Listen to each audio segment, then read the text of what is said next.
الحمد لله حمدا كثيرا طيبا مباركا فيه كما يحب ربنا ويرضى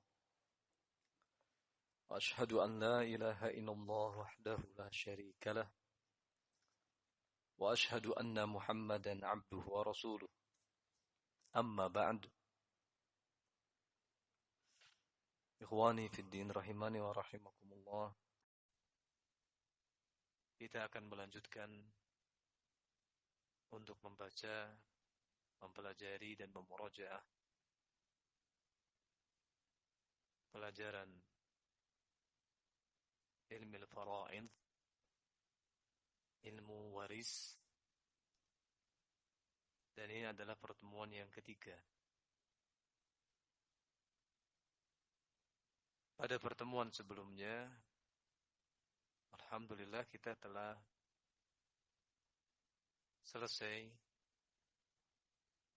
membaca dan mempelajari tentang hak-hak yang terkait dengan harta peninggalan sang mayit atau tarikah, dan mana yang didahulukan sebelum dijadikan harta warisan,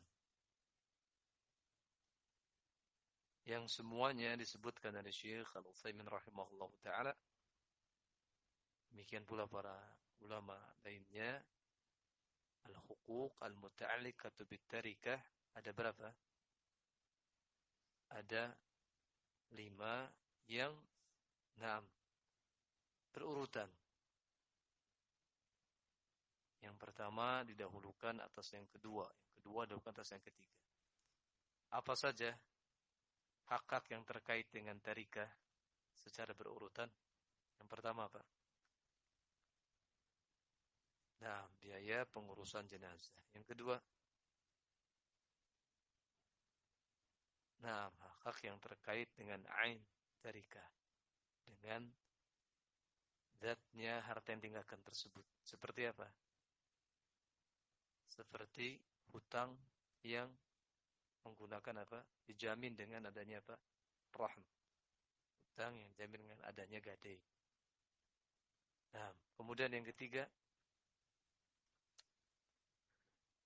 al-huquq al-muta'alliqatu bidhimmatil mayyit. Hak yang terkait dengan tanggungan sang mayit seperti hutang yang tidak dijamin dengan apa? Rahm atau gadai. Apakah hutang kepada Allah seperti zakat ataupun kepada Bani Adam seperti pinjaman biasa tanpa ada rahan. Kemudian yang keempat, wasiat yang dibolehkan, yaitu yang memenuhi syarat.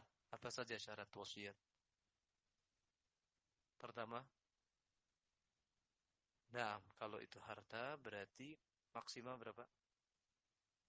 Maksimal 1/3 dari harta yang dia miliki. Atau kurang dari 1/3.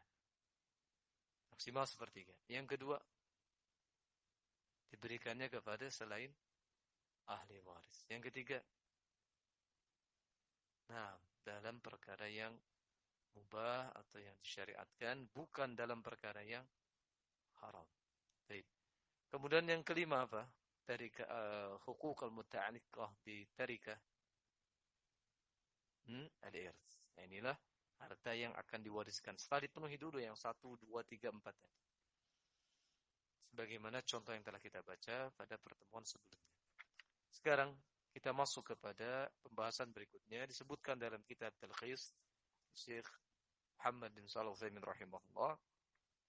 Qala rahimahullah, asbabul irth.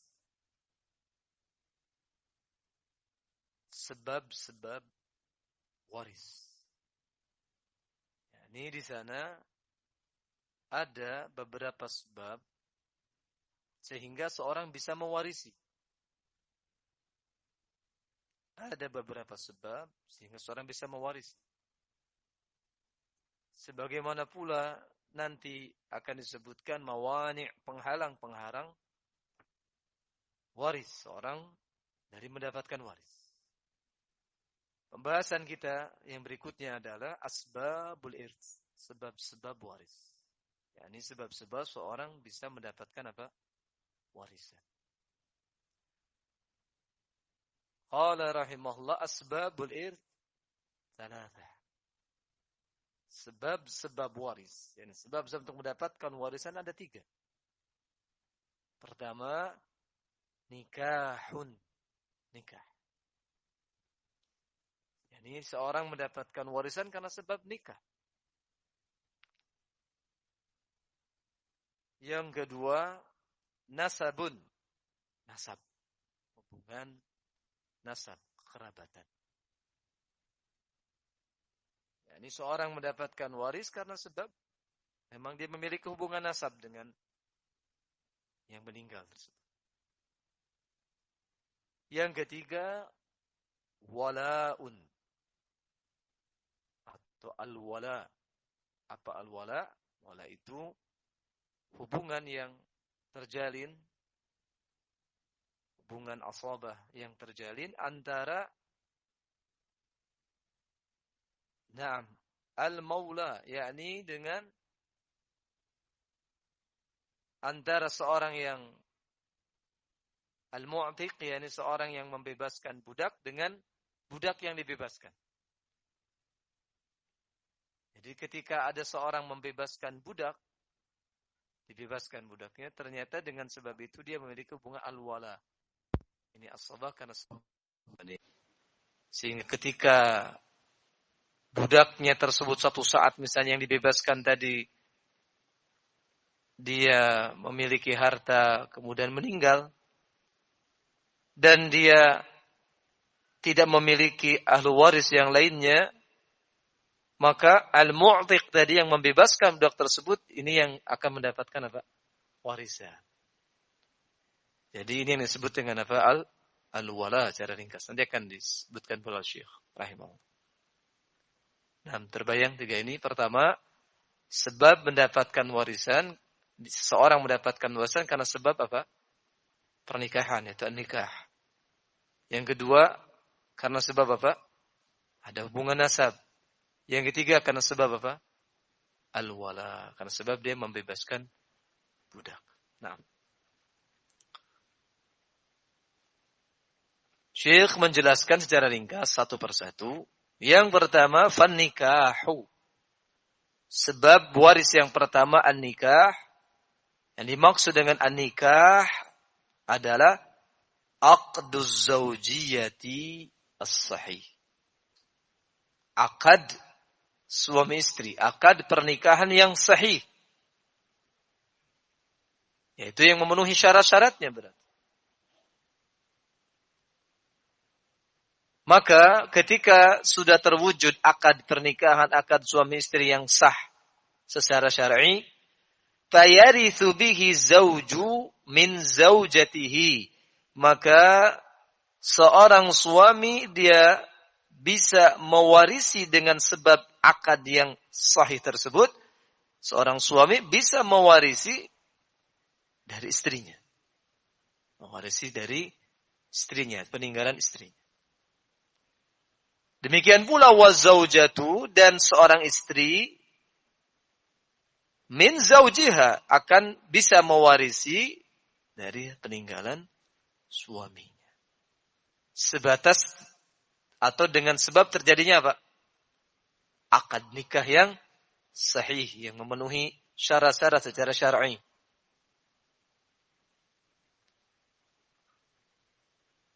Bimujarradil aqd, dengan sekedar terjadinya akad yang sahih tadi. Sekedar akad. Akad yang memenuhi syarat terjadi.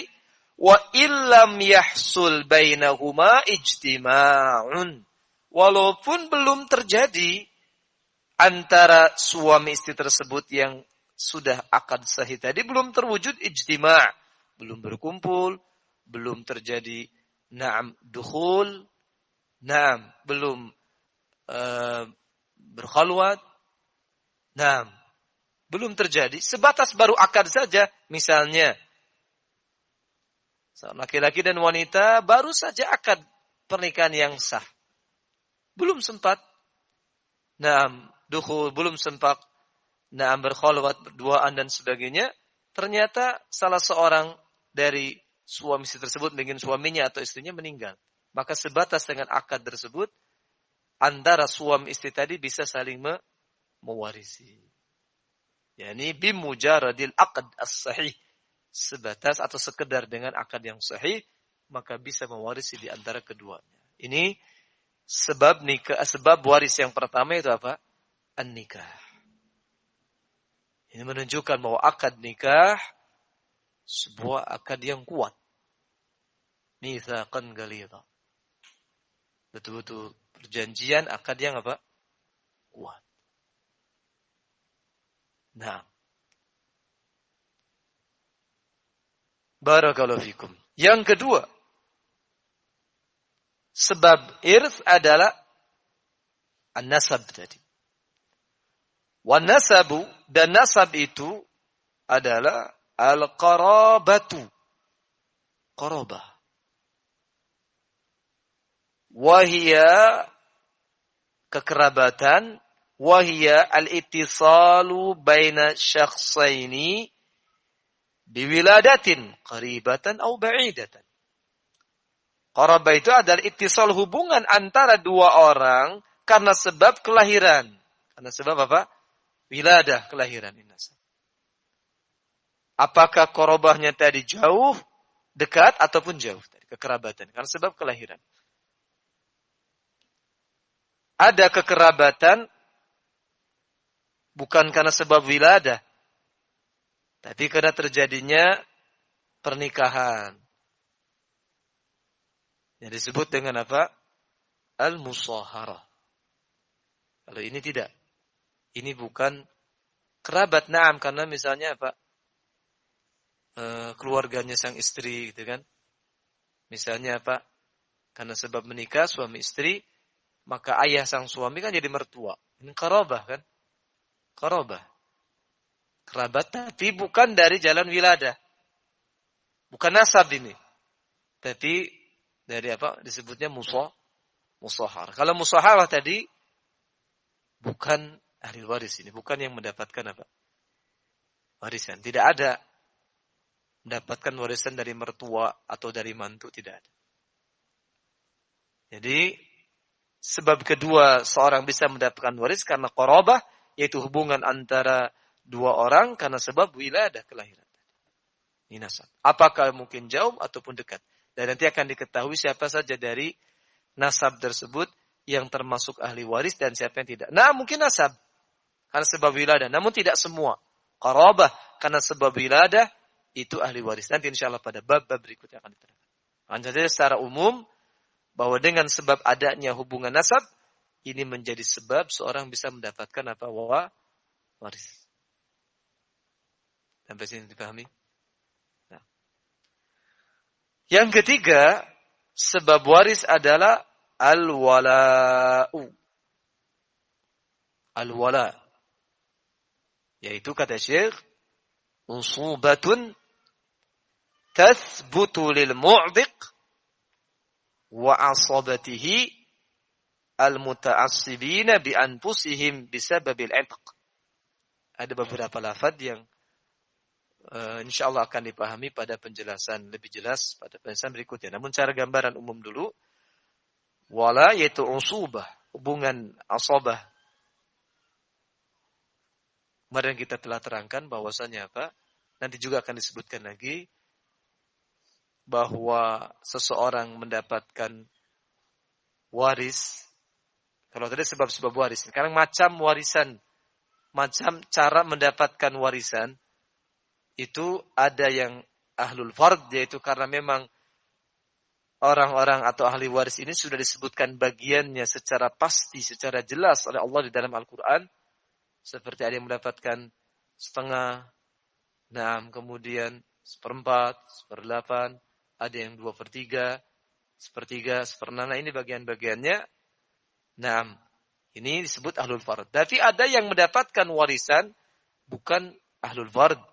Tidak disebutkan takdir bagiannya, itu disebut dengan asabah. Nanti insyaallah pada penjelasan. Hanya saja saya menyebutkan di sini, walau al-wala adalah usubatun tathbut lil mu'tiq, yakni asabah, hubungan asabah yang tathbutu, yang menjadi ada, jadi terwujud bagi al-mu'tik, bagi orang yang membebaskan budak. Wa asobati, dan asobah sang mu'tik tadi. Asobah sang mu'tik. Al-muta'assibin, yang asobahnya tersebut golongan al-muta'assibin dan pusihim. Yang menjadi asobah kan seperti ini. Nanti insya Allah juga akan disebutkan pada penjelasan berikutnya macam-macam asobah. Kita bertahap saja dulu. Bisabab ilaih, karena sebab membebaskan budak. Atau kami ringkaskan atau kami ungkapkan dengan kalimat yang lain tadi. Al-wala tadi hubungan antara na'am yang terwujud antara seorang mu'tik yang membebaskan budak dengan budaknya. Karena sebab na'am yang membebaskan tadi, dia sudah membebaskannya. Dengan gambaran seperti tadi. Dalam kondisi tertentu, yaitu ketika sang budak yang sudah dibebaskan tadi, dia memiliki harta, setelah bebas dia memiliki harta, kemudian meninggal dalam keadaan dia tidak punya ahli waris, apakah ahli farad ataupun asobah dia, maka dia tidak memiliki ahli waris selain mu'atiknya, maka mu'atiklah yang akan mendapatkan warisan. Ini maksud dengan apa? Al-wala. Nah, ini 3 macam sebab seorang bisa mendapatkan waris. Yang pertama apa tadi? Karena sebab nikah. Pernikahan yang sah, akad yang sah. Yang kedua, nasab. Nah, kerabat karena sebab wiladah kelahiran. Yang ketiga, al-wala. Bisa dipahami sampai sini? Kemudian Syekh menyebutkan sedikit merinci, dan kami mungkin akan menyampaikan, namun tidak semuanya, karena ada beberapa ungkapan di sini yang kami khawatir bagi para yang baru mempelajari akan menjadi tasyatut. Kami akhirkan beberapa penjelasan. Namun secara global kami sebutkan. Saya menyebutkan aqsamul qarabah bi'tibari jihatihim. Macam-macam kerabat, berarti yang mana ini? Dari 3 sebab tadi. Dari sebab yang kedua berarti. Aqsamul qarabah bi'tibari jihatihim. Ini merupakan rincian yang kedua tadi. Karena sebab nasab kerabat. Macam-macam kerabat bi'tibari jihatihim. Dilihat dari jihah, yakni na'am arah atau sisi mereka di kekerabatan tadi sebagai ada di posisi mana. Ada di arah mana, di posisi mana. Ada 3 macam secara global. Saya mengatakan yang qasimu al-qarabatu bi'tibari jihatihim ila 3 aqsam, kepada 3 macam. Yang pertama usulun wa furu'un wa hawashi. Ini. Kerabat yang mewarisi tadi ada 3 macam secara global, secara umum, yaitu apa? Usul yang ke atas ini. Ya. Usul itu yang ke atas. Ya, ini asal dari mana sang mayit itu, al-muwaris yang mewariskan sang mayit itu sebut apa? Dia menjadi ada. Berarti siapa? Kalau asal sang mayit sehingga dia menjadi wujud atau sebab keberadaannya di dunia, berarti siapa? Ayahnya, ibunya, kakeknya, kan begitu. Neneknya. Nah ini apa? Aslun, ke atasnya. Yang kedua, furu'. Cabang. Apa yang maksud furu'? Berarti dari sang mayit tadi yang ke bawah sang mayit. Yang orang-orang atau yang dari sang mayit tadi menjadi bercabang. Berarti siapa? Yang ke bawah dari sang mayit. Anaknya, anak laki-laki, anak wanita, atau cucunya, ibn ke bawah. Nah itu apa? Furu'. Kalau asun kemana? Di atas, asal sang mayit, wujud keberadaannya dari sebab siapa? Ayah, ibu, kakek. Kemudian furu' berarti cabang dari dia, berarti ke bawah. Anaknya, cucunya. Yang ketiga, hawashi. Hawashi berarti ke samping. Yaitu, yang hawashi itu berarti kekerabatan dari yang muncul karena dari usul, dari sang ayah. Atau dari sang ibu. Berarti apa? Termasuk hawashi ini, saudara sekandung. Itu kan karena sebab, kekaitannya karena sebab apa? Sang ayah atau sang ibu kan. Saudara sekandung, saudara sebapa, saudara seibu, ataupun paman. Paman kan dari ayah. Ya, paman, adik ayah, atau kakaknya ayah, Nah, barakallahu fik. Ini hawashi. Jadi kami jelaskan cara umum dulu. Insya Allah mungkin nanti ada pembahasan lebih khusus supaya tidak terlalu bercabang dulu. Macam-macam korobah tadi atau karena sebab nasab ada 3 macam. Dilihat dari i'tibar jihahnya kemana posisinya atau arah dari sang mayit atau sang mewaris tersebut. Kalau yang ke atas dari sang mayit disebut apa? Usul, ayah, ibu, kakek, nenek. Kalau yang ke bawah disebut apa? Furu, anak laki-laki, anak perempuan, cucu. Adapun yang ke samping tadi seperti kakak, saudara sekandung, apakah laki-laki atau wanita, saudara seayah, seibu, paman. Ini disebut dengan apa yang ke samping? Hawashi. Baik. Terbayang? Dipahami? Nah, kami ringkaskan demikian dulu supaya tidak tasyattut. Insyaallah pada waktunya nanti akan diketahui lebih jelas. Nah, barakallahu fikum. Demikian pembahasan tentang asbabul irth, sebab-sebab seorang bisa mendapatkan waris dan tambahan yang disebutkan Syekh, rincian atau sedikit rincian tentang macam-macam qarabah yang karena sebab apa? Nasab tadi. Nah, barakallahu fik. Kami cukupkan di sini dulu untuk pertemuan kita yang ketiga ini. Kita berjalan mahlan-mahlan sedikit demi sedikit agar dipahami dulu. Nanti insyaallah setelah gambarannya dipahami dengan baik, maka akan bisa lebih cepat mempelajarinya. Baik, kami coba di sini dulu. Insyaallah pada pembahasan berikutnya, pada pertemuan keempat kita akan membahas tentang syurutul irth, syarat-syarat waris. Yani bagaimana supaya terwujud waris tersebut tentu memiliki syarat-syarat. Insyaallah akan kita pelajari pada pertemuan berikutnya. Wallahu a'lam bishawab. Semoga apa yang kita baca dan pelajari di hari ini Allah jadikan ilmu yang bermanfaat untuk kami dan untuk semua. Mohon maaf atas kekurangannya. Subhanaka Allahumma wa bihamdik asyhadu an la ilaha illa anta astaghfiruka wa atubu ilaik. Walhamdulillahirabbil alamin.